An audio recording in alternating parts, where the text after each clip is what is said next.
Bem-vindos a mais um podcast da Rede Energia, a sua escola prática para o mercado. Eu sou a Fabiola Sena, uma das hosts desse podcast e cofundadora da Rede Energia. Hoje nós vamos conversar sobre ICMS na autoprodução de energia com a Rafaela Canito, que é counsel de tributos indiretos no Lefosse Advogados. Mas antes de passar a palavra para a Rafa se apresentar, nós vamos passar algumas informações sobre a nossa escola. A Rede Energia é a escola de formação contínua para carreiras que precisam compreender tudo sobre mercado e regulação de energia, nos segmentos de geração, comercialização, transmissão e distribuição. A Rede possui 3 produtos de capacitação: a assinatura anual, cursos avulsos com experts do mercado e cursos em conta. Te convidamos a seguir a Rede Energia na sua plataforma de streaming de podcast favorita, mas também no LinkedIn, Instagram e no Telegram para ficar por dentro de todo o nosso conteúdo disponibilizado gratuitamente. Tudo isso você encontra no site da Rede, redenergia.net. Lembrando que hoje, junho de 2024, nossa assinatura anual já está com mais de 300 horas e todos os meses novos conteúdos são incluídos. E depois desse pequeno comercial, Rafa, por favor, se apresente e na sequência a gente já começa o nosso bate-papo. Olá, Fabi, tudo bem? Olá, alunos da Rede, todos os ouvintes aí do podcast. É um prazer estar aqui outra vez. Eu não sei nem se eu preciso me apresentar muito depois da terceira, já posso pedir música aí em programas de televisão. Para mim é um prazer estar aqui pela terceira vez. Quando eu ouvi a deixa que você deixou no podcast, no episódio com o Rafa Gomes, que é sócio aqui do Lefossa, eu fiquei super animada, que eu vi que você falou lá, vamos falar de autoprodução, tributação de autoprodução com a Rafa Canito. Eu falei, opa, já vou lá outra vez. Fiquei muito feliz de saber. Inclusive, para esse podcast aqui, é muito bom que o pessoal escute o episódio do Rafa, que foi em fevereiro desse ano, que está excelente sobre o vocabulário aí de autoprodução, que é super específico. Então, os alunos da Rede vão aprender muito com ele, eu aprendo muito aqui no dia a dia do escritório. Enfim, é isso. Eu trabalho com tributos indiretos já há alguns bons anos, sou especializada em direito e regulação do setor elétrico, e para mim é um prazer fazer essa ponte entre tributário e regulatório de energia, são dois temas tão densos e tão complicados, a gente fica nessa difícil missão aí. Obrigada, Rafa. Gente, é sempre uma delícia receber a Rafa. Ela é uma super professora, embora ela diga que ela não é oficialmente professora, ela é sim, é nossa professora de tributos indiretos aqui da escola. E, Rafa, quero começar já resgatando sobre os 2 redcasts que eu gravei com você. Eu aprendi demais e aprendi que o ICMS é um imposto indireto que incide sobre operações de compra e venda, né, de mercadorias. Eu queria perguntar para você como que esse conceito se aplica na autoprodução, porque tem cobrança de ICMS nessa operação ou nas operações de autoprodução, porque tem vários tipos também, né? Porque não é exatamente uma compra e venda de energia, né? Como que funciona isso? Como se encaixa o conceito do ICMS na autoprodução? Perfeito, Fabi. Eu gosto muito de conversar com você, que você preste atenção nas dificuldades e na complexidade que a gente vai tentando traduzir aqui e grava os conceitos. É isso mesmo. Esse tema do ICMS na autoprodução, ele para mim é tão caro que ele foi tema do meu TCC, do meu trabalho de conclusão de curso, quando eu fiz a especialização em regulação do setor elétrico. Porque para mim é muito curioso como é que a gente chega no limite de ter cobrança de ICMS numa operação que é autoprodução, né, da sua energia ali. Eu acho que vale a gente dar um passo atrás, como eu sempre gosto de fazer, falar um pouquinho sobre como o ICMS incide e como é que isso reflete nas diversas modalidades de autoprodução que a gente tem, né? Como você bem falou, Fabiola, o ICMS é um tributo, o ICMS sobre mercadorias, porque a gente também vai ter ICMS sobre telecom, ICMS sobre transporte intermunicipal, interestadual, isso é uma outra conversa. Vamos concentrar aqui a incidência do ICMS sobre as mercadorias. O ICMS mercadoria, ele vai pressupor não apenas uma circulação física dos bens, como também uma circulação jurídica daquela mercadoria que está sendo vendida. O que isso significa? Tem que ter 2 agentes envolvidos, no mínimo, 2 personalidades jurídicas distintas ali, para que você transfira a mercadoria da posse de uma pessoa para outra, da propriedade de uma pessoa para outra, e com isso você tenha o evento econômico que deveria gerar o ICMS. Aí você pensa, a autoprodução está partindo da premissa de que eu, o autoprodutor, estou produzindo a minha própria energia. Então, não necessariamente tem aqui uma transferência de titularidade e muito menos uma transposição de esfera patrimonial ali, né, que eu tire do patrimônio de um para o patrimônio de outro, transfira, né, do patrimônio de um para o patrimônio de outro e assim starte ali a incidência do ICMS. O que acontece na autoprodução em si? Na autoprodução, a gente tem 2 peculiaridades aqui que podem gerar discussões sobre a incidência do ICMS.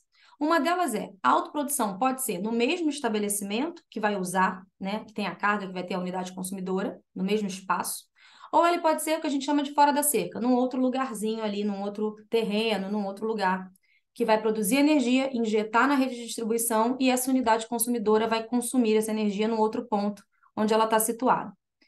Quando a gente tem a energia dentro da cerca, a autoprodução, o projeto dentro da cerca, ou seja, eu tenho uma indústria e aí eu faço uma micro fazenda solar ali, eu faço uma usina ali dentro e eu produzo a energia que vai ser consumida nesse estabelecimento, a gente não fala sobre ICMS. Então, se for dentro da cerca, está muito tranquilo. Por quê? Porque eu estou produzindo a minha energia dentro do mesmo CNPJ, dentro da mesma inscrição estadual, por exemplo, mesmo terreno, não tem uma circulação pela rede de distribuição nem de transmissão, está tudo certo, o fisco estadual não vai bater na sua porta para discutir isso. Quando a gente tem uma discussão sobre tem incidência de ICMS ou não tem na autoprodução? Quando a autoprodução é feita fora da cerca, ou seja, fora do espaço da unidade consumidora. Ou seja, precisa haver uma circulação física entre a usina, a fazenda que produziu a energia, até a unidade de consumo. Aí se pergunta, essa circulação é ou não uma circulação de mercadoria tributável pelo ICMS? Ponto 1. Energia foi equiparada pela Constituição Federal de 88 a uma mercadoria. Então, circulou energia, estamos circulando uma mercadoria, é essa ficção estabelecida pelo Brasil. O Brasil decidiu que a energia era uma mercadoria e trata assim como se fosse um bem qualquer. Uma caneta, um lápis, um carro, qualquer coisa que a gente comercializa, ou seja, passível de comercialização. Tem ICMS na autoprodução? Aí depende se a gente vai enxergar uma alteração da titularidade de quem produziu a energia para quem consumiu. A autoprodução ela pode ser modelada, né, de 4 formas fundamentais, 3,5 assim, né, que é a autoprodução tradicional. Então, a usina é minha e a unidade de consumo é minha, no meu CPF ou no meu CNPJ, eu produzo aqui, consumo aqui. Ela pode ser por equiparação, e aí é vou falar aqui a grosso modo, né, gente, porque eu não sou de regulatório, eu sou de tax, mas é um tipo de autoprodução que a legislação regulatória equiparou a uma autoprodução, embora envolva 2 pessoas jurídicas diferentes, ou seja, a usina é de uma pessoa jurídica, que é uma SPE, que tem um CNPJ X, e as unidades de consumo são de outras pessoas jurídicas com outro CNPJ, sendo que ambos pertencem ao mesmo grupo econômico. Então, essa SPE tem participação societária, participação acionária do autoprodutor que vai consumir. E aí, por isso, a legislação regulatória entendeu, equiparou isso a uma autoprodução da energia. E essa unidade consumidora, que é um CNPJ, está autoproduzindo a energia dela dentro do mesmo grupo econômico. Esse é o conceito. Mas, para fins de ICMS, você tem efetivamente a mudança da titularidade da energia. Quem produz a energia é um CNPJ, que é essa SPE, e depois a gente emite uma nota fiscal transferindo a propriedade dessa energia para o consumidor, para o autoprodutor, né? Prosumidor, né, que a gente chama. Enfim, você emite essa nota fiscal e efetivamente tem uma mudança de titularidade. Então, aqui starta a incidência do ICMS. Então, na autoprodução por equiparação, por definição, a gente vai ter incidência de ICMS, porque a gente tem circulação física da energia elétrica do local da usina para a unidade consumidora, a gente tem a circulação jurídica, que é a transferência dessa propriedade do CNPJ da SPE para o CNPJ consumidor, e assim, a gente tem também a mercadoria, que é a energia elétrica em si. Então, aqui a gente tem os 3 elementos que configuram aí o ato econômico que gera a incidência do ICMS, de acordo com a legislação do ICMS. Onde é discutível a incidência aqui? Vai ser discutível nas outras modalidades de autoprodução. Primeiro, na tradicional, que claramente você produz a sua energia e você mesmo consome do outro lado. Quando eu falo você, mesma raiz de CNPJ. Quando você tem uma autoprodução estruturada via arrendamento, ou seja, eu não construí a minha usina, mas eu arrendo ela de alguém, eu alugo de alguém, exploro e transfiro para as minhas unidades consumidoras, e quando essas estruturas ou de CAPEX próprio ou de arrendamento são acumuladas com consórcio, que é um modelo muito comum também no setor elétrico, né, que o desenvolvimento de projetos de autoprodução se dê via consórcio. E aqui a gente tem complicadores, por quê? Porque você tem mais de um agente envolvido ali, mais de uma consorciada, e aí você vai trazendo discussões se tem ou não transferência de mercadoria aqui, venda de mercadoria aqui, sim ou não. Desde 2024, a Lei Complementar 87, desde janeiro, foi alterada para prever expressamente que a transferência de uma mercadoria entre estabelecimentos de uma mesma pessoa jurídica não é um faturador do ICMS. O que isso significa? Você tem uma padaria que você tem 3 refrigerantes lá. Você pega esses 3 refrigerantes e transfere para uma outra padaria sua na rua seguinte. É uma mercadoria, são 2 estabelecimentos com inscrições estaduais diferentes, mas o STF definiu, nos últimos anos, que isso não é faturador de ICMS porque não tem a transferência jurídica. A padaria é do mesmo, as 2 padarias são do mesmo dono. Então, sendo do mesmo dono, não deve ter ICMS nessa movimentação física dos refrigerantes de uma padaria para outra. Essa mesma analogia vai se aplicar, teria que se aplicar em energia elétrica. Isso foi legislado, foi parar na Lei Complementar 87, ela fala transferência de titularidade, transferência de mercadoria entre estabelecimentos de uma mesma titularidade não são faturador de ICMS, logo, não pode incidir ICMS nesse tipo de operação. Na autoprodução, a gente está diante dessa situação. O repasse da energia elétrica, mesmo que seja num consórcio, conceitualmente vai acontecer do próprio produtor para o consumidor, que é do mesmo dono. Uma usina que é explorada em consórcio, ela é explorada na medida da participação consorcial de cada uma das consorciadas, ela é explorada pelo próprio consorciado. Então, assim, eu sou um autoprodutor que sou consorciado num consórcio cuja finalidade é produzir energia para consumo próprio. Aquela usina pertence a mim, eu tenho 50% do consórcio. 50% daquela usina é minha, 50% da energia produzida ali sou eu que produzo. Então, esses 50%, quando eu transfiro para o meu estabelecimento, é uma transferência entre estabelecimentos de um mesmo titular. Não mudou a titularidade. Eu mesma produzi a minha energia, mesmo que eu tenha alugado aquela usina, tenha arrendado, que ela não seja construída por mim. Então, mas eu mesmo construí essa energia e eu mesmo estou consumindo num outro lugar. Então, em tese, essa legislação deveria ser aplicável desde já nas operações de autoprodução. Mas a gente tem alguns complicadores aqui que fazem com que estados ainda cobrem o ICMS na autoprodução. Rafa, é impressionante, porque eu fiz o curso do Rafael Gomes, do Rafa também, né? Que são os meus 2 Rafas aqui.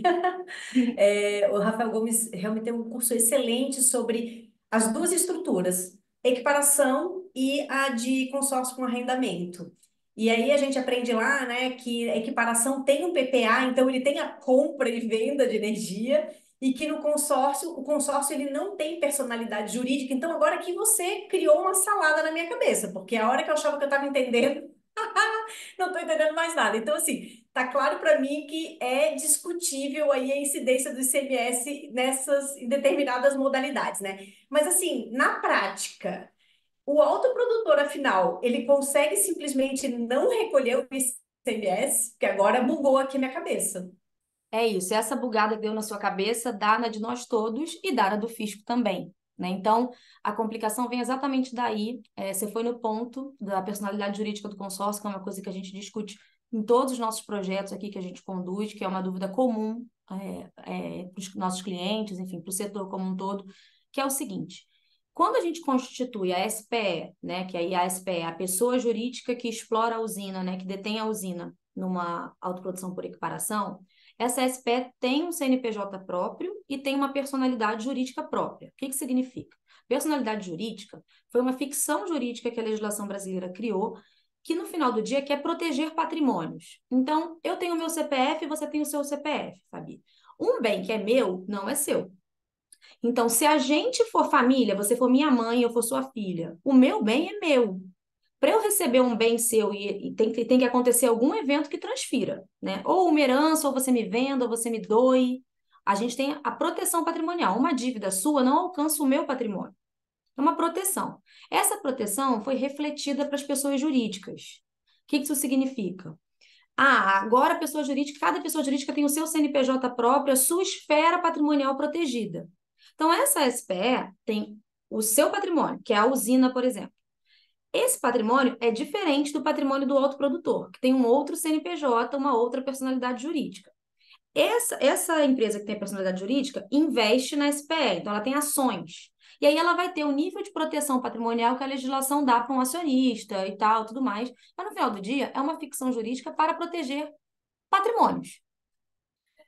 Consórcio, o que ele tem a ver com isso? Ele é uma pessoa jurídica? Não, ele não é uma pessoa jurídica. É por isso que o Rafa fala, não, o consórcio não tem personalidade jurídica e tal, porque não tem mesmo. O consórcio é um contrato. A legislação civil falou assim, vamos aqui bolar uma parceria em que dá para várias pessoas se reunirem para executar um empreendimento qualquer? Vamos, qual o nome que a gente vai dar a isso? Consórcio. O consórcio, curiosamente, ele tem um CNPJ, mas só porque a Receita Federal pediu para cadastrar um CNPJ para ela conseguir controlar e fiscalizar as atividades que o consórcio está fazendo. Mas não é porque tem CNPJ que tem personalidade jurídica, ou seja, que tem uma autonomia patrimonial. Ele só é um contrato em que eu sento com você, Fabi, a gente assina um contrato e fala assim, vamos juntar aqui nossos esforços, uma comunhão de esforços que a gente chama, para, por exemplo, construir uma casa? Vamos. A casa que a gente construir vai ser de nós duas, numa comunhão. Mas a gente não tem uma sociedade na casa. O meu patrimônio não se comunica com o seu. Eu tenho metade da casa, você tem a outra metade, mas a minha metade não é contaminada pela sua. Nós não nos associamos numa pessoa jurídica. E isso também não acontece num consórcio de energia elétrica. Você só junta esforços com outra pessoa para cobrir os custos de operação, manutenção, às vezes de locação da usina, às vezes de construção da usina, depende do seu projeto. Então, quando o Rafa fala, consórcio não tem personalidade jurídica e tal, por isso não tem um PPA, porque não tem cabimento. Porque no consórcio eu vou lá e eu tenho um pedaço daquele empreendimento autonomamente. O consórcio não tem como emitir para mim uma nota de venda, porque é meu mesmo. Diferente da SPE, que aí é uma outra entidade jurídica, como se ela fosse uma pessoa, ela ia ter um CPF próprio e um patrimônio próprio. Como ela é uma pessoa jurídica, a SPE, ela tem um patrimônio próprio e um CNPJ próprio. O consórcio, ele tem um CNPJ próprio para fins de obrigação acessória, mas ele não tem um patrimônio próprio. Ele é uma junção ali num bolinho de patrimônio de um monte de gente, mas cada um é dono do seu próprio patrimônio ali dentro, não se mistura. Então, é por isso que no consórcio a gente não tem PPA, não tem uma venda do consórcio para as consorciadas, porque não tem ali uma diferença de patrimônio. O que está na consorciada é o que está no consórcio. O patrimônio é cada um na sua cota à parte ali. Cada um contribui na medida da sua participação, tá? Então, assim, aí o consórcio é uma coisa que viabiliza os projetos muito de autoprodução, porque são projetos caríssimos, né? Às vezes exigem muito investimento, às vezes a empresa não tem carga ali, não tem consumo no montante suficiente para ter uma autoprodução sozinha, então ela se reúne com outros consumidores para juntos produzirem energia e atenderem aos critérios regulatórios. Então, o consórcio virou uma grande ferramenta aqui, que é segura, porque protege o patrimônio de cada uma das consorciadas, que não se misturam com eventuais contingências que as outras consorciadas tenham. Fez sentido? Fez todo sentido. Agora, a pergunta que não quer calar: o autoprodutor paga ou não paga ICMS? Essa é a Pois minha é. dúvida. Pois é, essa é a sua dúvida e de todo mundo, Fabiola. Às vezes nossa também, dependendo do estado, né? A gente sendo mesmo especialista na área, a legislação é complexa e vai gerando níveis de complexidade que vem da prática do setor, tá? O que eu quero dizer com isso? Te expliquei essa confusão do consórcio. A gente tem uma regra de inscrição estadual do consórcio que seja uniforme? Não temos. Cada estado tem legislação própria. Tem estado, por exemplo, que só fala de consórcio de petróleo. Você fala assim, mas se eu tenho um consórcio de produção de energia, eu posso aplicar essa regra? Não posso? Ninguém sabe. Tem que pedir regime especial? Potencialmente. O que eu quero dizer com isso? As modalidades de autoprodução vão gerando algumas complexidades que, às vezes, fica difícil para o produtor aplicar sozinho a regra da não incidência. Quais são essas complexidades? Tem essa do consórcio, que é inegável. Eu expliquei aqui, falei pra caramba, não sei se ficou claro para as pessoas, porque é difícil mesmo, né? Então, se fica difícil para o nosso ouvinte, para a gente aqui batendo um papo, que entende do setor, imagina para o fisco, que não necessariamente tem intimidade com o setor, né? As autoridades fiscais e tudo mais.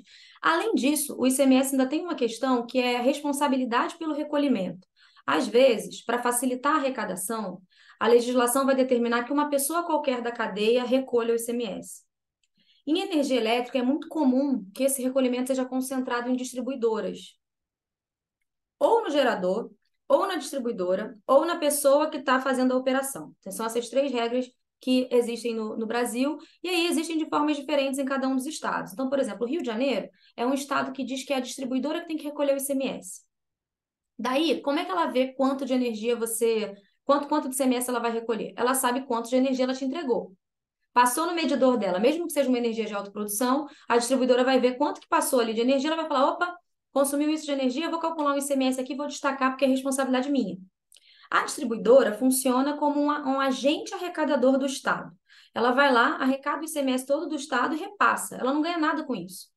Né? Então, é muito difícil para a distribuidora simplesmente falar, não, eu vou decidir aqui que essa autoprodução não tem ICMS e vou tomar esse risco de não recolher. É mais difícil, né?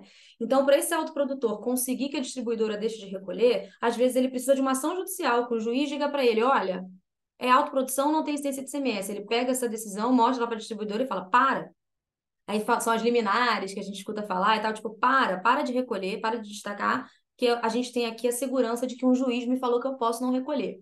Então, a gente tem complexidades práticas, tipo um consórcio, como é que é o tratamento que o Estado dá para ele, se ele também tem que ter inscrição estadual, como a Receita Federal manda ter CNPJ, se tem que emitir nota, como é que emite essa nota, se todos os consorciados têm que ter um estabelecimento aberto no lugar da usina, se não tem. São todas perguntas, muitas vezes, sem resposta objetiva na legislação e que a gente precisa alinhar com o Estado. Isso é um nível de complexidade. Outro nível de complexidade, quando a responsabilidade pelo recolhimento do tributo é atribuída a uma outra pessoa, como é o caso das distribuidoras. E aí você fala assim, olha, eu não quero que tribute. A distribuidora fala, não, eu não vou assumir essa responsabilidade, me dá aí um provimento judicial que me assegure que se eu deixar de recolher, eu não vou ser prejudicada. Né? Então, são duas coisas que são diretamente ali no repasse da energia que podem impactar. E a gente tem um terceiro nível de complexidade, que é a eterna discussão de TUS e TUST.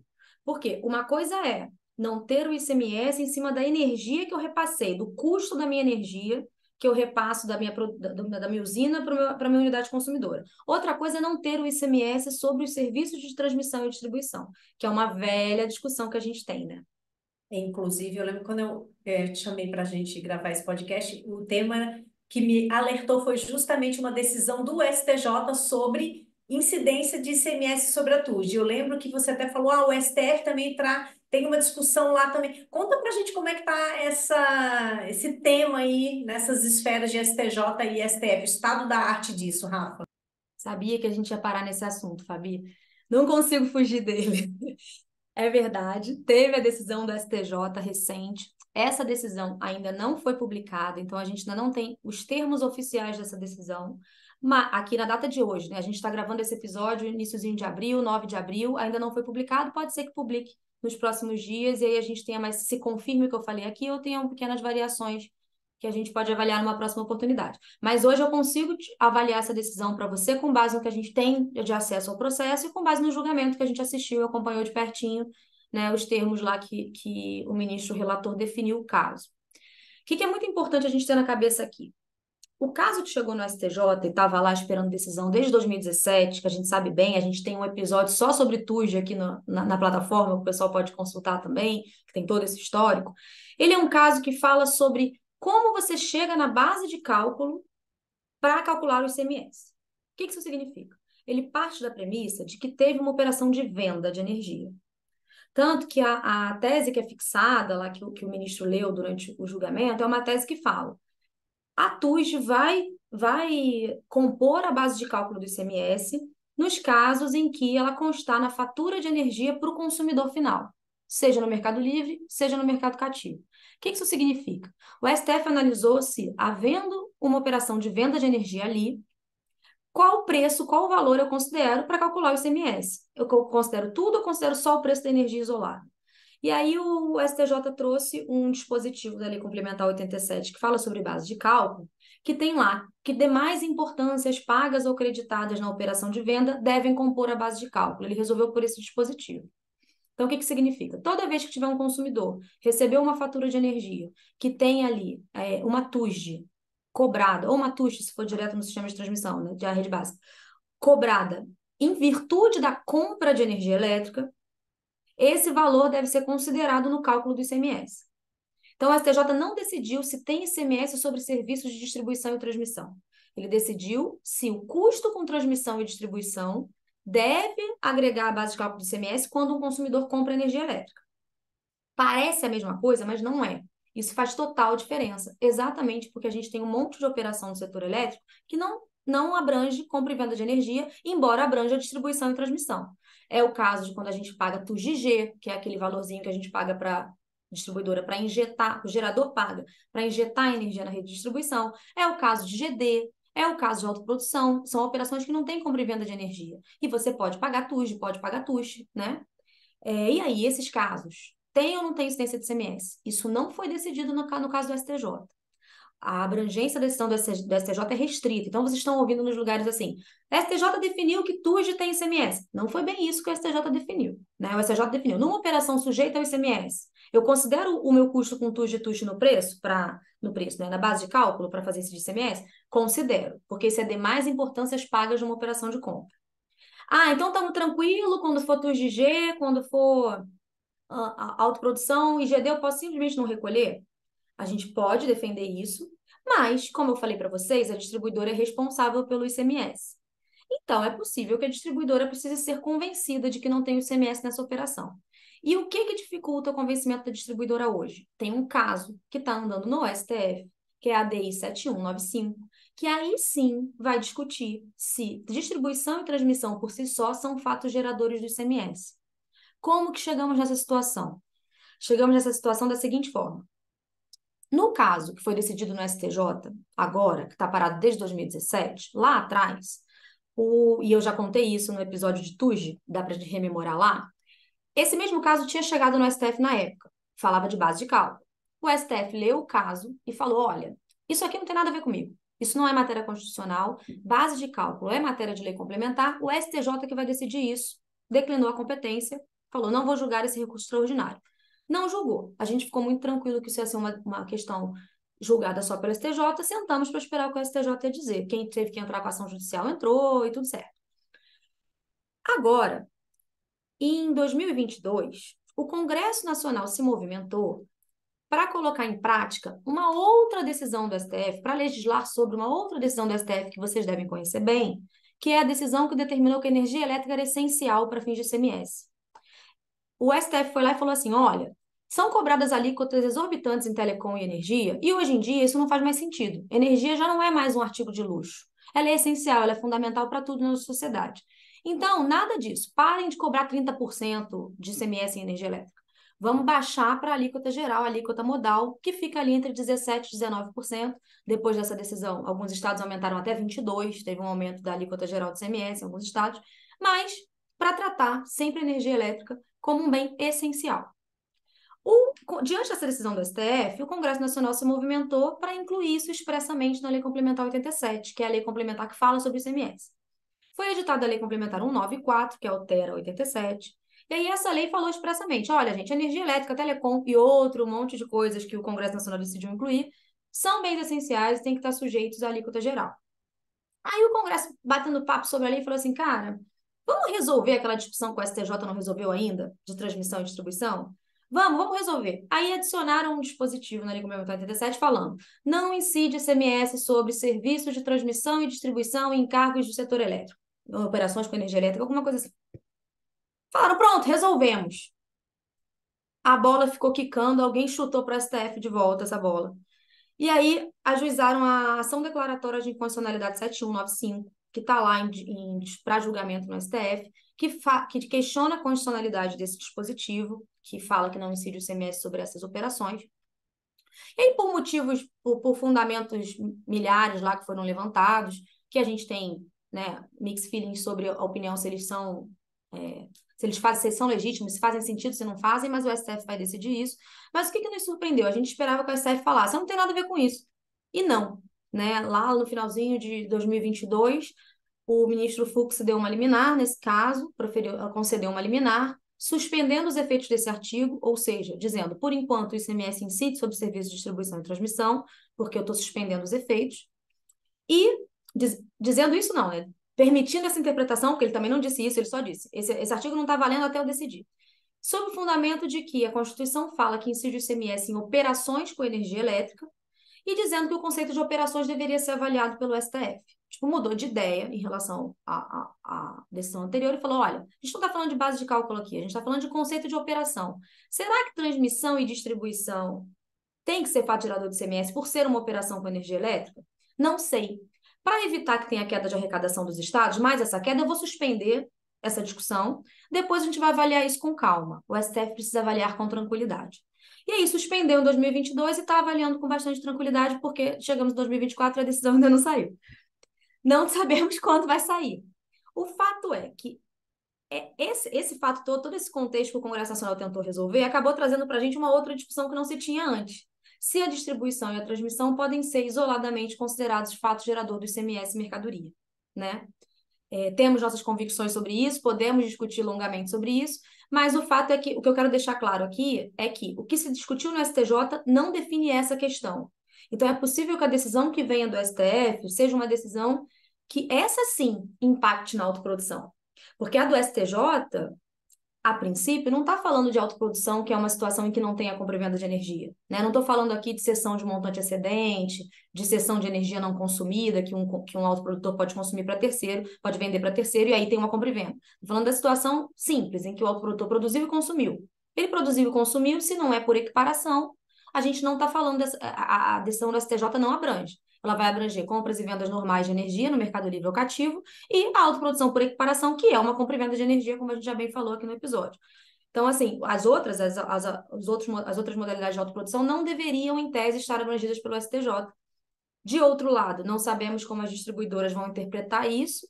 A tendência é que sempre interpretem restritivamente, então é possível que os autoprodutores tenham que ter algum tipo de briga, algum tipo de contencioso, para garantir que a distribuidora não destaque esse ICMS na nota fiscal, seja na nota fiscal na fatura de TUS de G, seja na fatura de TUS de C, que é a TUS de cobrada dos consumidores, né, nas unidades consumidoras. Perfeito, Rafa.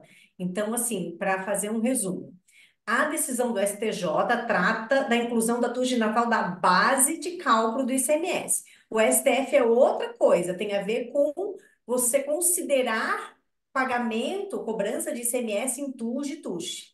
Beleza, tá entendido. Agora, assim, quando a gente está falando de autoprodução, a gente sabe que autoprodução nem sempre significa compra e venda de energia. E essa base de cálculo que a gente está falando é quando tem uma venda de energia.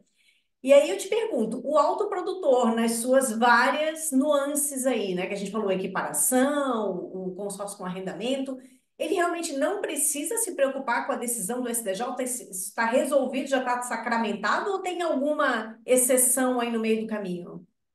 Então, se a gente vivesse num mundo puramente técnico, assim, juridicamente, puramente técnico, ele não deveria se preocupar porque não fala sobre ele. E aí isso teve até uma decisão do STF recente de TUS em GD, que o STF não chegou a decidir o caso, mas o caso chegou no STF exatamente porque não foi suspenso pelo caso do STJ. E não foi suspenso porque o advogado alegou que em GD não era caso abarcado pela decisão do STJ, porque o caso do STJ era um caso de compra e venda. E aí o STF aceitou esse argumento, tá? Não julgou por outras razões processuais, mas aceitou esse argumento, que reforça a minha opinião aqui, né, técnica, de que esse caso do STJ não deveria abranger a autoprodução. Só que na prática a gente tem essa situação de que quem vai precisar destacar o ICMS vai ter que ser a distribuidora, numa cobrança de TUJ, e é possível que ela entenda que ela tem que destacar esse ICMS sim, com base na decisão do STJ, ou não, ou que ela tem que destacar com base na liminar do STF. Daí é possível que esse autoprodutor, para conseguir efetividade nesse direito dele, tenha que ingressar judicialmente e consiga esse provimento judicial para não ver cobrado dele, né, o ICMS em operações que não representam compra e venda de energia. Basicamente, autoprodutores, não tentem fazer isso em casa sozinhos. Você precisa do seu advogado. Do seu advogado ou do ok da distribuidora, né? Tem distribuidora que não vai cobrar, que vai se convencer tecnicamente, juridicamente, que tudo bem, pode ter distribuidora que não. Então, vai ali do entendimento que a distribuidora tá entendendo mesmo, do entendimento que ela está adotando nas operações dela.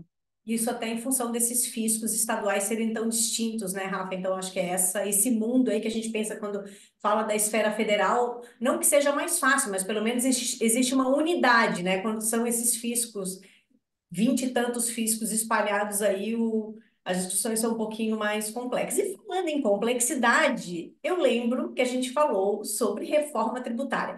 Tudo isso que a gente está falando de ICMS aqui, melhora ou piora com a reforma tributária? Não sei. Acho que a resposta é não sei. É a melhor resposta aqui para dar. E acabou o episódio. Não, tô brincando, Fabiola. É o seguinte, a reforma tributária traz uma proposta de simplificação das coisas. Então, você falou muito bem, você falou assim, poxa, são 27 unidades da federação, são 27 países dentro de um, e com regras totalmente diferentes, regras de responsabilidade de recolhimento do ICMS totalmente diferentes. O setor elétrico é um setor com nível de complexidade alarmante. Quando eu comecei a me aventurar nesse setor, E eu comecei a me aventurar exatamente porque eu não tinha encontrado outros advogados tributaristas que tivessem se aventurado para eu aprender com eles. Eu tive que estudar ali na raça. E aí eu entendi por quê. Porque é realmente muito difícil. São operações intangíveis, assim, né? Você tem, sei lá, a comercializadora, não passa um elétron no estabelecimento da comercializadora. E você tem que falar de ICMS na comercialização. Você fala, como assim, né? É, e aí, esse nível de complexidade todo tende a reduzir, deveria reduzir com a reforma tributária. E por quê? Porque a gente vai ter algumas regras uniformes em todos os estados e municípios, tá? Agora, melhora, o verbo melhorar depende do ponto de vista, né? Aquilo que a gente sempre conversa. O agente do setor precisa fazer aqui? Ele precisa planilhar as coisas, né? Modelar o negócio dele de acordo com as novas regras que estão sendo propostas e regulamentadas agora, estão no forno ali no Congresso Nacional. Por quê? O sistema novo, ele pressupõe que você vai tributar tudo na vida e que você vai tomar o crédito de tudo que você pagar, né? Tudo que tiver as contribuições sobre bens e serviços e o imposto sobre bens e serviços, que são os dois tributos que estão sendo criados na reforma tributária. Era para ser neutro, era para você ter crédito suficiente para você tributar aqui só a margem do que você está vendendo, né? De atividade, de produto, qual é a sua atividade fim. Era para ser neutro e você tributar só a diferença. Mas a gente não sabe se na prática o quanto quanto de fato a gente vai conseguir alcançar essa neutralidade. A nossa expectativa é que fique mais simples, sem dúvida, tá? Agora, mais barato para todo mundo? Não necessariamente. Foi o que a gente conversou já em outros episódios. A gente tem um episódio sobre reforma tributária, a gente falou muito sobre isso. Lucro presumido acaba a cumulatividade do PIS/COFINS. A não cumulatividade da CBS compensa? Não compensa, né? IBS, a gente tem modelos de negócio estruturados com locação, arrendamento, que são coisas que não tem ICMS e ISS hoje. Quando a gente passar a tributar isso pelo IBS, os créditos que a gente vai ter de contratação, né, de aquisições que esse desenvolvedor faz, que esse consórcio faz, essas coisas vão ser suficientes para reduzir esse custo tributário, para neutralizar, que é a ideia da reforma? Não sabemos, só modelando mesmo. Né? E nesse momento o Congresso Nacional está exatamente discutindo os projetos de lei que vão regulamentar a reforma. Então é um momento de alerta e participação do setor total, assim.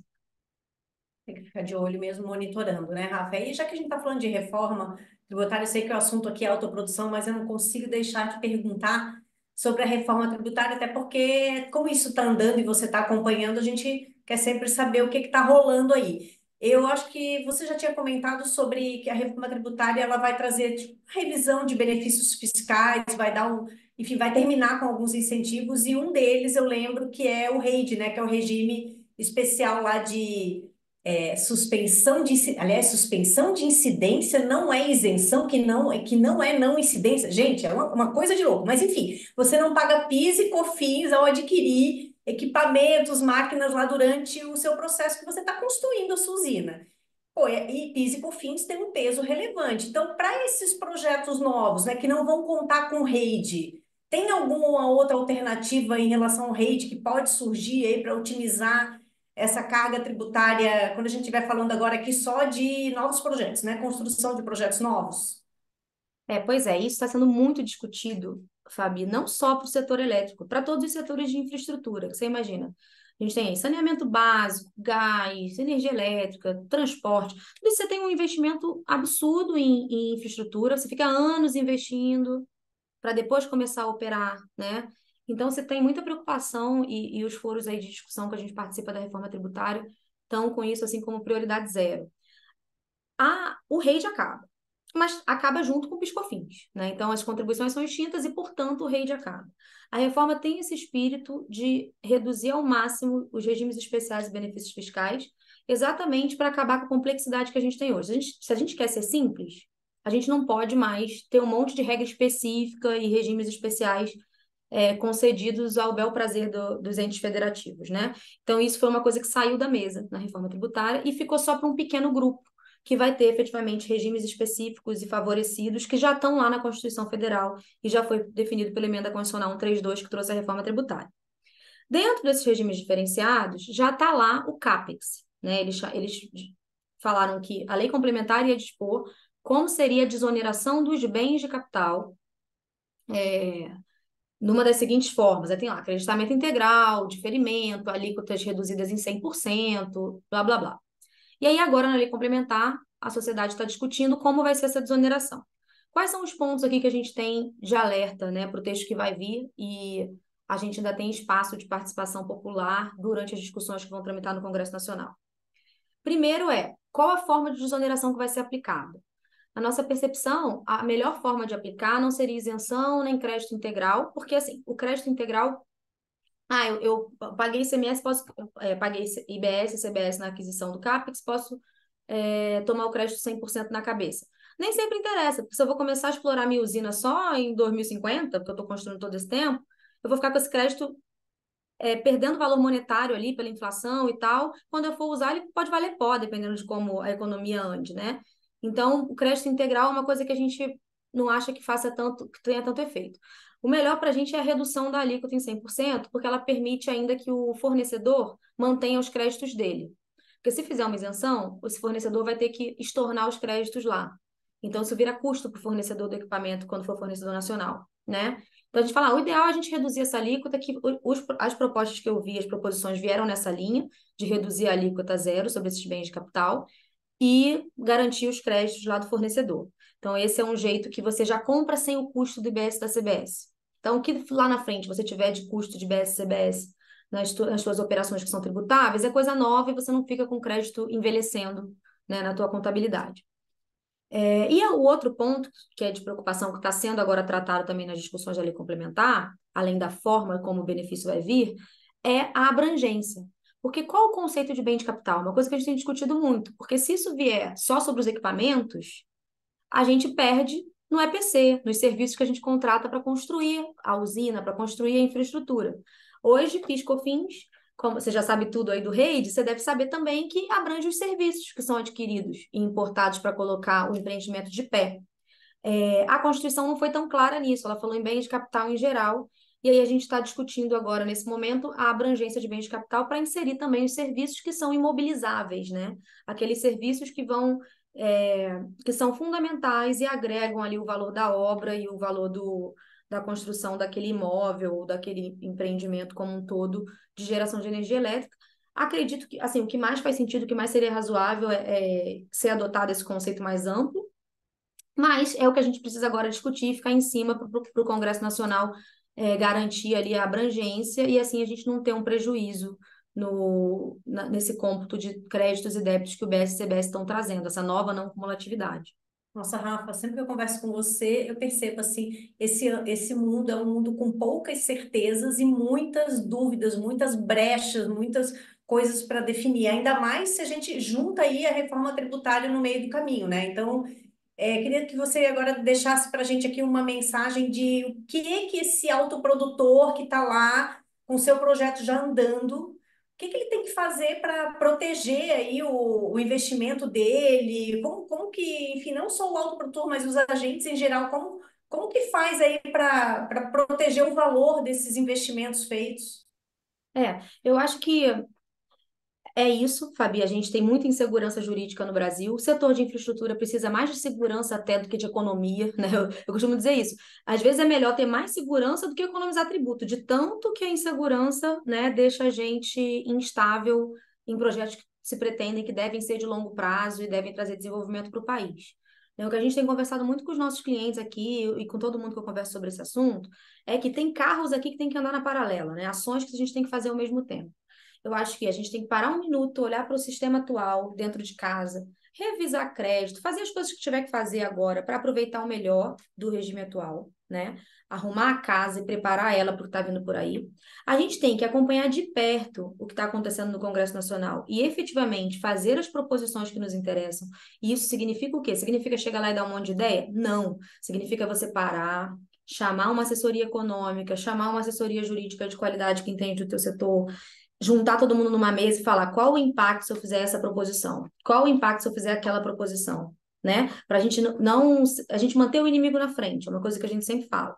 E aí, fazendo isso, entendendo qual o impacto para o teu negócio, ir lá bater na porta da associação, ir lá bater na porta do parlamentar que te representa, que você tem acesso, para pedir a emenda ao projeto de lei complementar que está sendo proposto, explicar por quê, mostrar para ele qual o impacto econômico que você analisou com essa assessoria.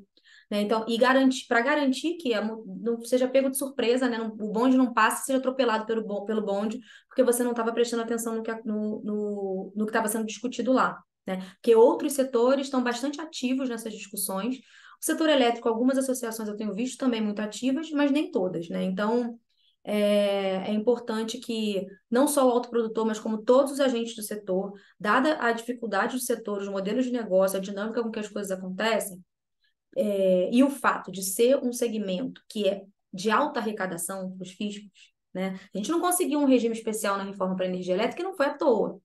A gente não conseguiu porque é uma fonte de arrecadação de ouro para os fiscos, né? Sendo uma fonte de arrecadação de ouro, a gente tem que estar muito alerta com os efeitos que a reforma tributária vai produzir, e já que agora a gente está com um espaço de abertura para proposição no Congresso Nacional, a hora de analisar esses efeitos é agora. Muito bom, Rafa. Nossa, é sempre muito aprendizado com você aqui. E queria te dizer que o nosso bate-papo chegou ao fim. Uma hora tem que acabar, né? Porque com a Rafa é sempre quase uma hora de bate-papo, porque é muita coisa, é muita. Fora que ela fala muita coisa e rápido, então depois vocês ouçam aí na velocidade 0,75, porque é denso o negócio. Rafa, super obrigada pela tua presença aqui no terceiro episódio. No seu terceiro episódio, volte sempre que você quiser, você tem aí portas abertas na escola, e queria deixar um espaço para você deixar algum recado final para os nossos ouvintes. Fabi, o prazer é todo meu. Desculpa, gente, por estar acelerada. Eu estou também num período acelerado aqui no trabalho, e aí a gente acaba, né, absorvendo. Eu falo tudo muito rápido mesmo, porque eu sei que o tempo das pessoas é curto. A maioria das pessoas escuta em velocidade aumentada, então eu já acelero aqui eu mesmo, entendeu? Para garantir que eu vou passar todas as mensagens que eu acho importantes. Fico à total disposição das pessoas. Já vou dar um spoiler aqui, que eu nem sei se pode, se o Fábio me autorizou, mas que a gente está montando um conteúdo bem legal para a plataforma da Rede. A gente vai lançar aí um curso de tributação. Ainda não definimos se vai ser só em diretos comigo ou se vai ter também a frente de diretos, para a gente falar um pouquinho de imposto de renda e CSLL. Acho que vai ter tudo, quero que tenha tudo. Já estou dando esse spoiler para vocês, para acompanharem as redes sociais aí da Rede, que a gente vai dar notícias sobre isso em breve. Quero agradecer mais uma vez o espaço, Fabi. Para mim é sempre uma honra conversar com uma pessoa como você, que entende muito do setor. Eu sempre saio daqui sabendo um pouco mais do que eu sabia antes. E é um prazer sempre conceder o espaço para falar, que é uma coisa que eu adoro fazer, dá para perceber. Eu falo para caramba, eu adoro levar conhecimento por aí. Estou disponível aí, quem quiser entrar em contato comigo no LinkedIn, enfim, onde quiserem, falem comigo, tirar dúvida e tudo mais, estou super à disposição.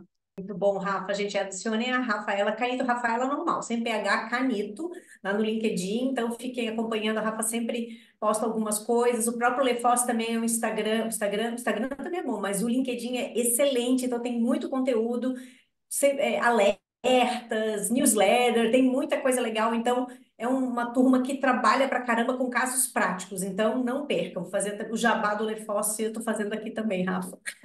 Você faz o jabá da Rede, eu faço o jabá do Lefoz. E antes de me despedir, aquele recadinho final. Se você gostou desse episódio, assista os outros com a Rafa, os outros 2 e os nossos outros 80 e tantos episódios aí que a gente já tá. E para deixar as sócias da Rede Energia feliz, deixa aqui os seus 5 estrelas, o seu joinha na avaliação do podcast, e até a próxima. Este foi mais um episódio do Redcast, que também está disponível no YouTube e na plataforma da Rede Energia. Acompanhe o Redcast na sua plataforma favorita e receba uma notificação sempre que adicionarmos um novo episódio. Se você gostou desse episódio, não esqueça de compartilhar e deixar um comentário ou avaliação. Até a próxima!